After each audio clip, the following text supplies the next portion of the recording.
Let's study the presidency of George H. W. Bush. In 1988, Bush found himself in a good position.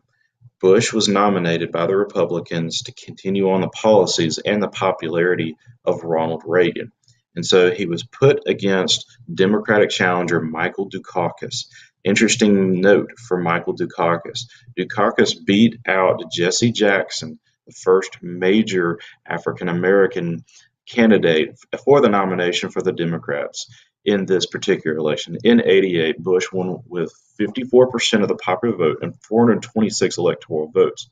However, Bush had a Congress that was controlled by the opposition. The Democrats will give him trouble as he tries to pass legislation through Congress. The defense industry was hit hard by the end of the Cold War. Many factories were having to shut down. The economy was slowing and was developing into a recession, with many people being laid off and factories closing. Bush had made some gigantic promises to the American people.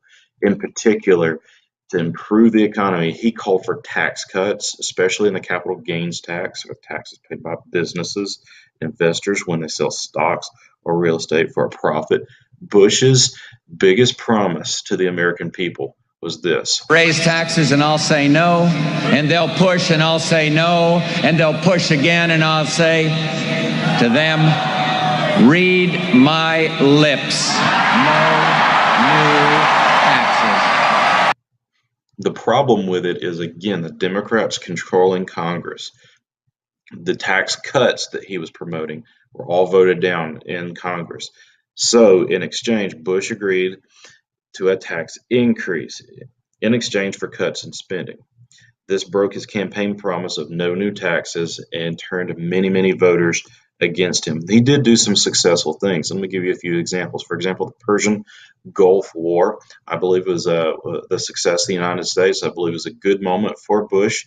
The Americans with Disabilities Act, ADA, forbids discrimination in work and public places against people who are physically and or mentally challenged as well. Bush called as for America to be more a kindler and gentler America, on a global level, and that gave some people the kind of the wrong idea of America, that maybe he wasn't as hard nosed, as strong as his predecessor, Ronald Reagan himself. Bush does go on to appoint African American to the Supreme Court. His second one, that is Clarence Thomas. He replaced Thurgood Marshall of Brown v. Board fame, and he would identify with as being a conservative on the Supreme Court level as well.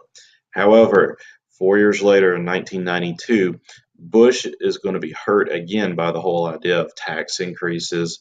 He said there wouldn't be any more taxes.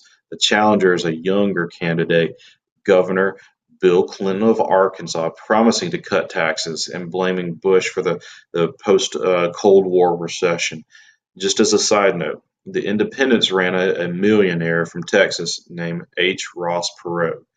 Um, he would get on TV, his little infomercials, and he'd have charts with him, and he would explain economics. But he was a good candidate in the sense that he organized many people at the grassroots level, local people deciding to come together and vote for a third party candidate in particular. So Clinton will win with only 43% of the popular vote in the 1992 election, but 370 electoral votes. One more note about Perot: won nearly 20% of the popular vote. That's the best third party showing since the 1912 election, when Teddy Roosevelt was running for the Bull Moose Party. So Bush is only a one-term president, as Americans begin to look for a leadership change as they vote a Democrat into office, and that will be Bill Clinton. Hope that was a little bit helpful. Please let me know if you still have some questions.